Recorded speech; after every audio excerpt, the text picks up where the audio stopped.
What's going on, guys? Sleeveless Mike of Raw Dog Sports, and I am back for day 18 of 32 mock drafts. And day 18 means that we are on to the Vikings. Co-host of my show, Stanford Evobold, is a huge fan of the Vikings.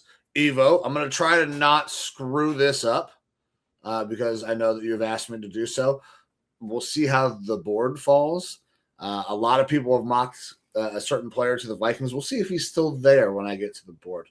But guys, thank you for tuning into these. If you have, and this is your first time, appreciate you showing up for this one. If you wouldn't mind, while you're here, hit the subscribe button down below. But with that, let's go ahead and let's get this mock draft kind of underway. And you know what I didn't do? I didn't preset my share screen.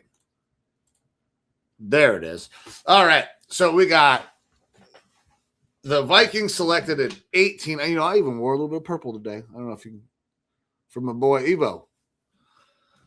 All right. 7 rounds. PFF big board.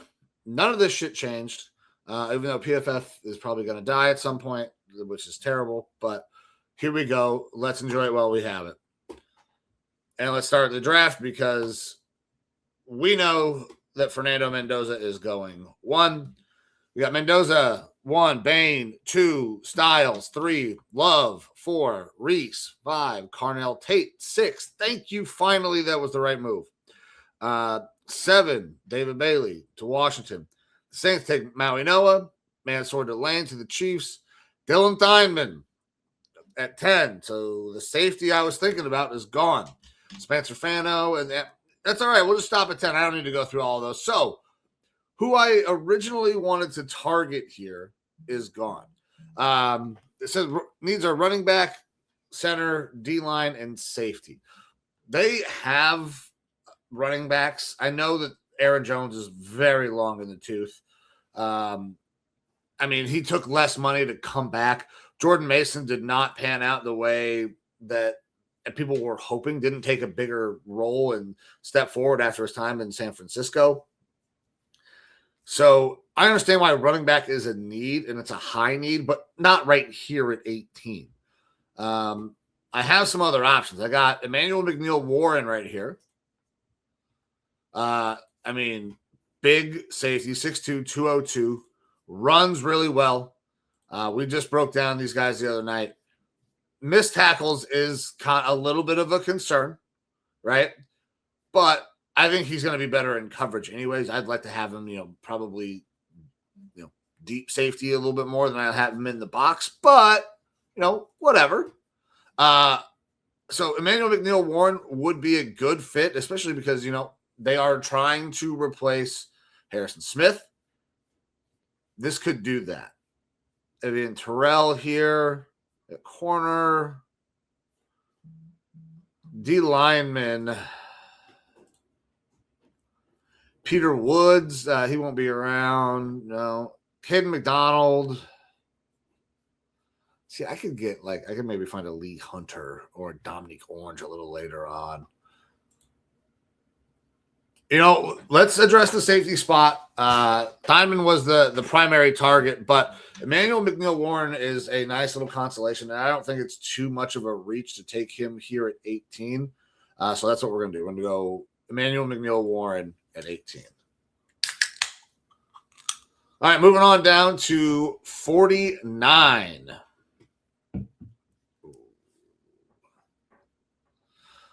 So at 49, I don't love using this pick on a running back, right? But running back is a huge need. I have Mike Washington Jr. here. I have Jadarian Price here.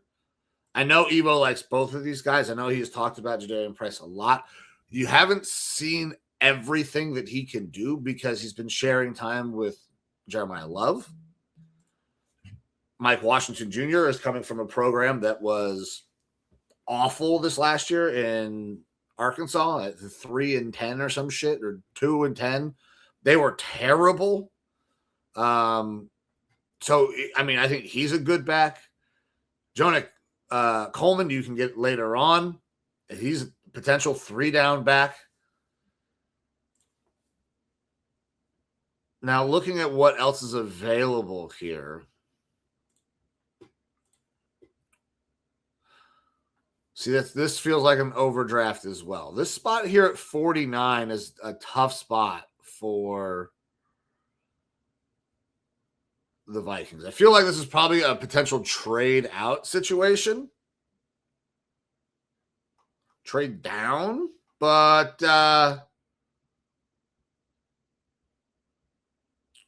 you know what? Jadarian Price, I'm interested to see what he does in the NFL. Because listen, you talk about the elusiveness ratings, you see all the ratings. What is really exciting to me is the low amount of carries, right? Super low carries, crazy high yards per attempt. He's explosive. Now, is he a 3-down guy, can carry the workload the whole time? I don't know. Maybe not. But he's a really exciting piece to add to this offense. Mike Washington can maybe be that 3-down guy. He's kind of got that AP build, DeMarco Murray build. But I'm going to go with the guy that I know that Evo is a big fan of. So I'm going to give him, I think, one of his wishes here. I'm going to go Jadarian Price at 49.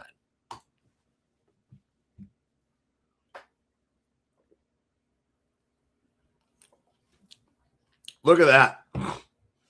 Now I slide on down to 82. And Dominic Orange falls right in my lap. Now, I can also go Sam Hecht here. They could use offensive line help. Center is a need. Which one do I want more if I'm the Vikings? That offensive line was pretty good when they were healthy. It's just, can they stay healthy? So depth is an issue, but I mean, their center depth is there. Their interior offensive line depth is pretty good. Their tackle depth isn't great, even though they did go out and make a couple of signings. So let's talk about all the things that the Vikings have kind of done so far in this offseason, because it's been extensive.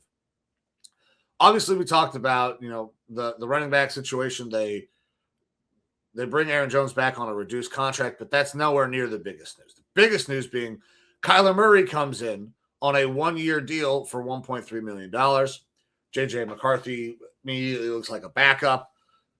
So this team is going to probably operate a little differently with Kyler Murray playing quarterback. Jadarian Price, being a nice, elusive player, could maybe do some really interesting things with Kyler Murray in the backfield. Emmanuel McNeil-Warren helps that defense. They also bring back Eric Wilson.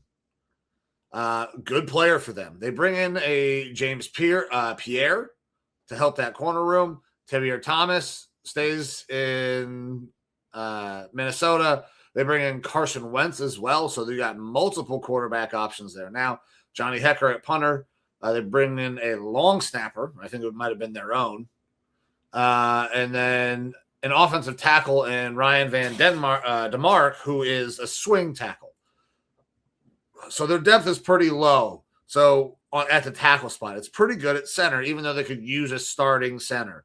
I'm not sure that Sam's ready to start right away. He needs to get stronger. So I'm going to go in with the Dominique Orange here and really take high value and be happy about it. Now sliding down to 97 and a comp pick. Now, see, I could have had Jonah Campbell here. Decided against it. Well, I did go safety, halfback, D-line. So I have addressed several elements of the needs. Can I get the last need and then just go BPA?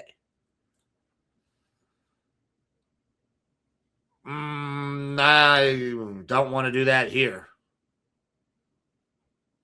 And there's always a Pat Coogan at the end. Pat Coogan has been sitting there for everybody. Now I got Sam Rouse sitting here. Evo loves this kid. 6'5", 260.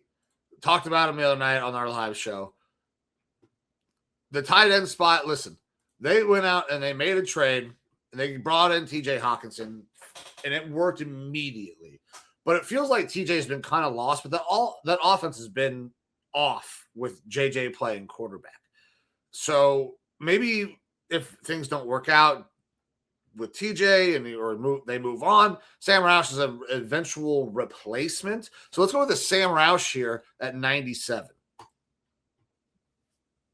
Now we're going to go long way, all the way down to 163.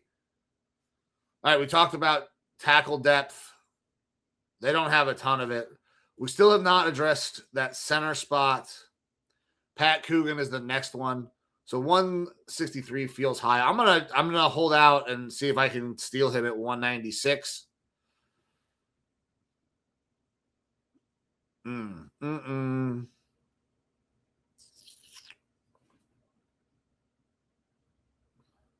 Man.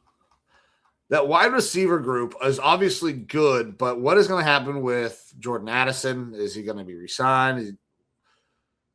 Their wide receiver group could maybe use a little infusion.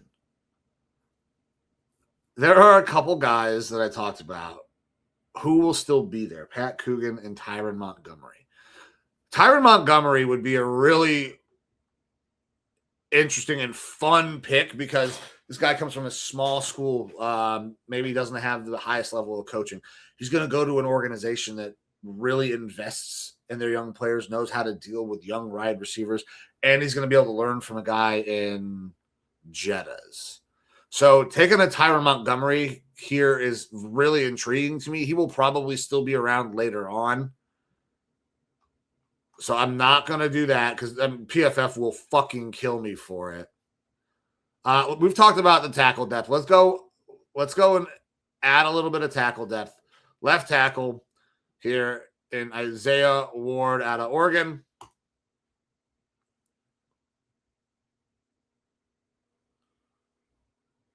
All right. So now there's a Tyron Montgomery here. So this is where I'm going to do it. I think Pat Coogan is gone. He is. There's a Parker Brailsford, but right here, it's going to be a Tyron Montgomery, man. This kid, I think, has a chance to really surprise people and, be a solid number 3 right out of the gate and can maybe even improve to a 2. We'll see how much room there is for growth with Tyron Montgomery. So that's where we're going to go here at 196. All right, moving on. And, man, Evo is going to love this when he fucking finally sees it. Riley Nowakowski sitting here. Potential and probable replacement for C.J. Ham if this were to happen. Can line up at tight end, kind of more of a fullback build. So Riley Nowakowski at 234 feels like a slam dunk. So that's what I'm going to do. Riley Nowakowski at 234. And I'm right back on the board so I can do whatever I want again. Now, Devin Eastern, 238 ranked, average draft position 235. Minnesota school, Minnesota Vikings. Minnesota has had a streak going where they've had at least one guy drafted every year for the last decade, as long as Devin Eastern gets drafted. So I'm going to give him probably a big hell yeah of getting drafted and then staying there in Minnesota and going to a great organization in the Vikings. So Devin Eastern right here to help with that depth on the D line at 235. And then down to the last pick. So where we've gone, we went Emmanuel McNeil Warren, Jadarian Price, Dominic Orange, Sam Roush, Isaiah Ward, Tyron Montgomery, Riley Nowakowski, and Devin Eastern. One more to wrap this thing up. Let's see, safety, halfback, D-line, tight end.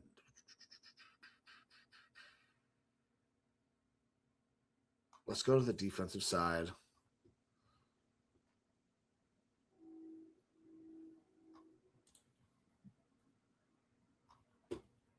Okay.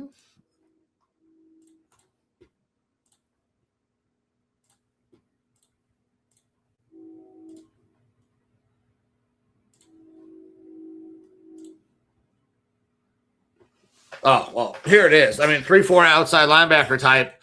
Eric Gentry. I mean, productive at USC. I mean, massive human being, 6'6", 225, lean, can get bigger, could be an interesting player off of the edge for them. Let's go Eric Gentry here to finish the draft out for the Vikings, and we'll see what PFF says about it. All right. So I drafted Jadarian Price. They said I should have gone with Chris Johnson. Understood. I get it. All right. So first round, we got Emmanuel McNeil-Warren, B. Jadarian Price, B-. Dominique Orange, A. Sam Roush, B+.